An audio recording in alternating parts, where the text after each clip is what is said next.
Okey guys, saya nak tanyalah dekat sini.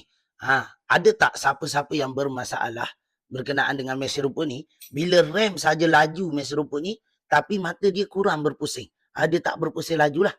Kalau nak tahu masalah dia dekat mana, kalau jadi macam tu, jom tengok dekat sini. Boleh. Okey, untuk kalau jadi macam tu, yang pertama kita cuba cek kelas dia lah.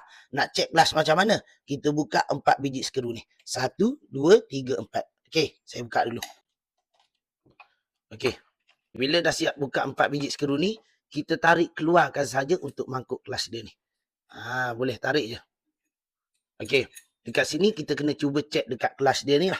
Okey, kalau contoh dah haus dekat sini ataupun habis kelas ni, sebab itulah bila kita press mesin rumput, kita dah rem kuat tapi mata dia kurang berpusing. Tu salah satu punca lah.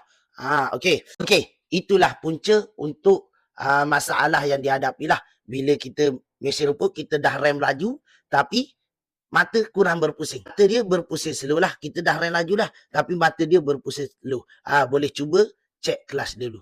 Okey, sudahkah anda belajar? Sila komen dekat bawah. Nak tahu apa lagi? Boleh komen saja dekat bawah lah.